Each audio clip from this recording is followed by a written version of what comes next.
together, okay? So, and if anybody shoots in my ear, I have bandages for both. But the reality is,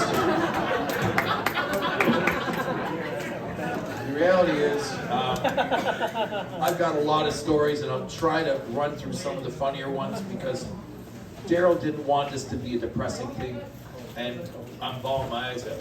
So let's try and make it up, Pete, because that's what he wanted. He didn't want to leave, but he didn't want anything to be sad. That's Darryl from the get-go. You know, I can't remember the wording that Farah gave, but he was stoic. I think that was Jasmine's line. How he hid everything. Because I questioned him on it all the time. And he did tell me more than them. And I said, well, you talk to your daughters? Oh, I talk to Jasmine every day. But he never told her anything. He just talked to her every day. And I felt sometimes guilty because he opened up a little bit more to me. I said, well, what are we doing about it? Well, you know, no, I'm not that worried about it. And we're going to see you next week. And I'm on this. And it's going to get better. Reality is, he was like that his whole freaking life. He rolled with the punches. If I can elaborate, he had cancer in 1991. And he got off, you know, he had some stuff done to it. It was a lymph nodes, or I don't know the technical term, I'm not a nurse. Okay? It could be a wet nurse, but that'd be after a shower. And more alcohol would be involved. Truth be told, he was always a fun guy and would never think about him in a way to pity or a way to worry or a way to anything. He was always giving that way. That was Darryl. In 91, I had a job offer and I moved to the East Coast. Well, he just got his last cancer treatment and he was on steroids. Okay, no, he wasn't bulked up. But he said, well, I can drive. I'm not going to be able to sleep for the next 48 hours. So he helped me load this giant U-Haul, which, where's Mac? Mac actually was my very good friend that rented them at the time. It scored up every wall, so no matter what we did to the damn thing, we could have off-roaded it and never paid a dime. Thank you, Mac. I don't see him, but he was my hero. So we drove it down, and he drove 3/4 of the time. And he had, you know, Darryl always liked this long locks, and mine are thinning now too, so I can't make fun of that. But those that were thinning back then too, don't kid yourself. So we were driving down at about Miramichi.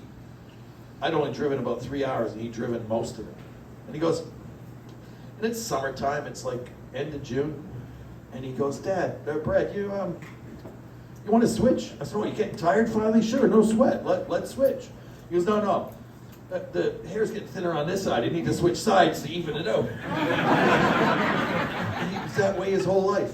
He never, anything was going bad, he could bring it back and, you know, make it about something that was fun and wholesome. It was never about Darryl, even when it should have been. We ended up being really close because his good friend Gary Daw and Donna Daw were dating and were still a thing. Don't know where Gary is. He was here a minute ago. Anyway, you're telling a really good story, Gary. Get your ass in here. And then Donna told me this, but that's all I've got to say about that. Okay. At the same time, my cousin and best friend Dave Butwell and Shirley, who both couples are still together, by the way, at least as of the other week. We still good? Donna's still good? All right. As far as I know, everything's still good. We were the third wheels. So they go out a couple things and we drink together. And that's kind of how we bonded. We were like, you know, the tag-alongs for a while. We went to tag-along prom nights with them, right? We had the dates that really nobody wanted and they didn't want us. Right? It's really good for the ego, I tell you. Okay? But over the time, then as we got older, he had 3 girls, I had 3 boys. At that time, we only had a couple each, but we stopped getting invited to parties. And kind of were a little upset about that because we did like to party. Not much changed.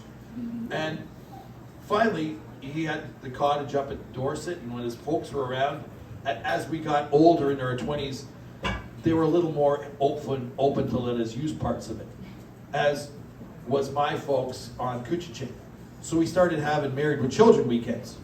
I don't know if you guys recall that, but we'd have a lot of married couples come over as long as you had kids. But if you were single and that, no, you can't come to that party. No way. We're not allowed to go to yours, you're not allowed to go to ours. It was very exclusive. They don't like that sort of stuff, you know? I mean, I could tell a story about, where's Danny? Danny and his lovely wife, Marina, at the time, were very careful. I mean, they were organic before organic was a thing. So we were like barbecuing hot dogs for the kids. And his wife, lovely wife, Marina, came over and said, oh, I know I've got organic ones. We both looked at her, really? Well, you want a kid to be picked on in school? So she had regular hot dogs.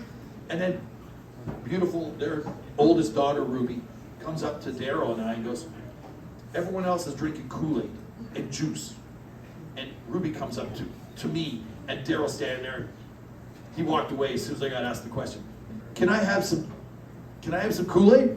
And I looked at her, I looked for Danny and Marina, and they were both not in sight. I went, how about some water or milk? Or like something wholesome like that. She goes, no, I'd like some Kool-Aid. Yeah, sure, old Uncle Brad's gonna get in trouble. So I poured her some Kool-Aid. And then she comes back about 30 seconds later and goes, could I have some more, please? She's always the most polite little girl.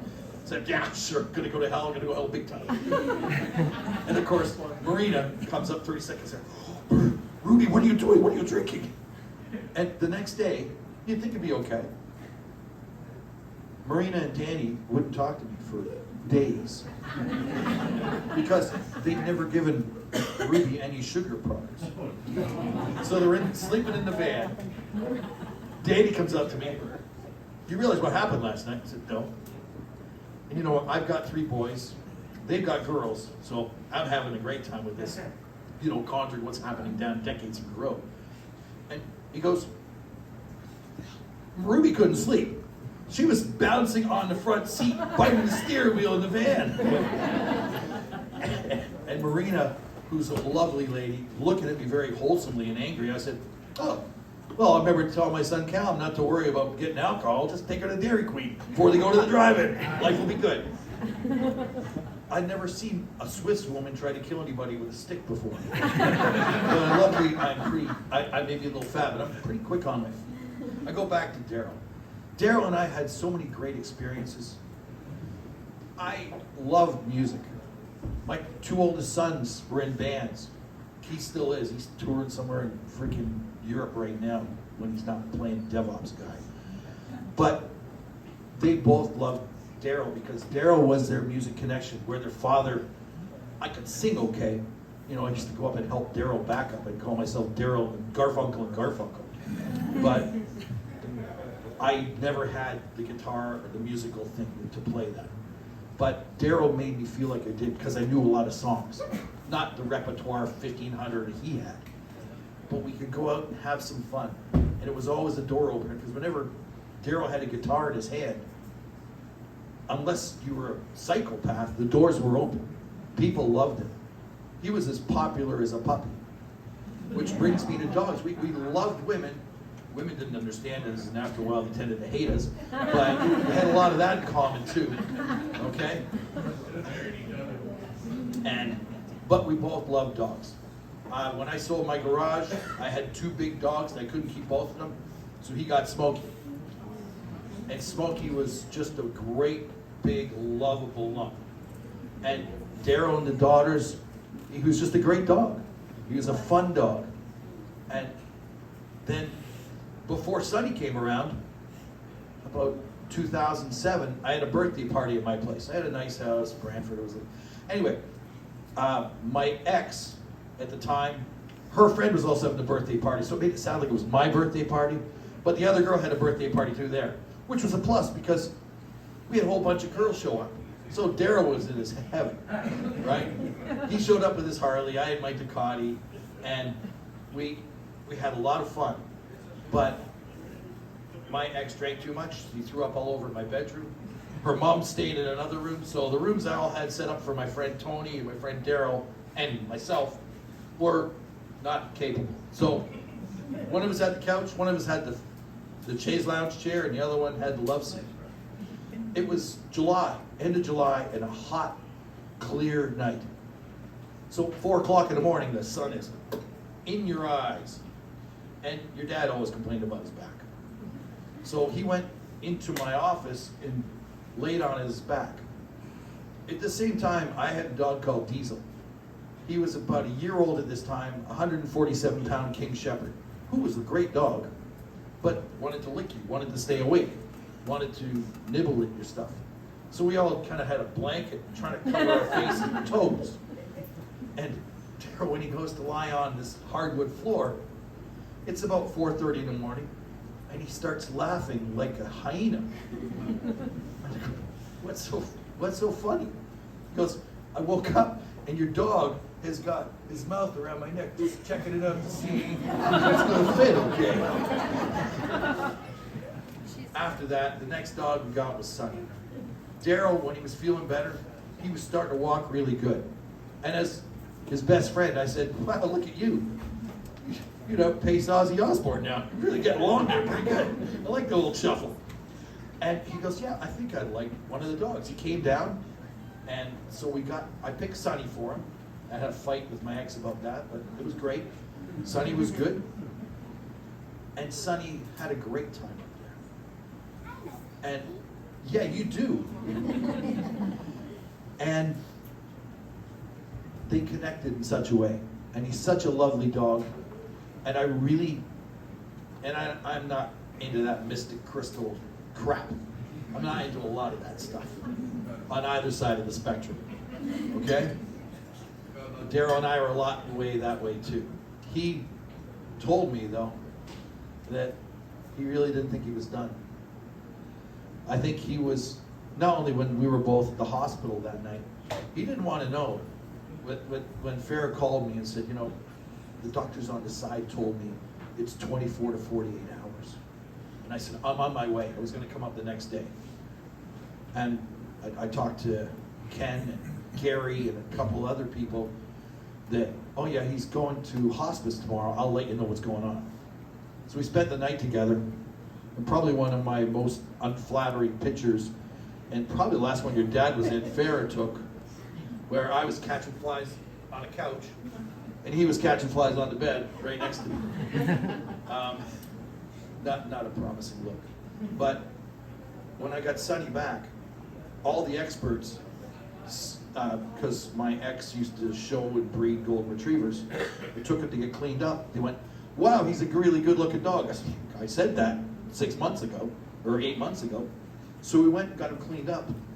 And the guy who shows and grooms for us said he's better looking than his dad. His dad's a multiple Canadian Grand National Champion and American Grand National Champion. The dog now has enough awards to probably fill a better part of this platform.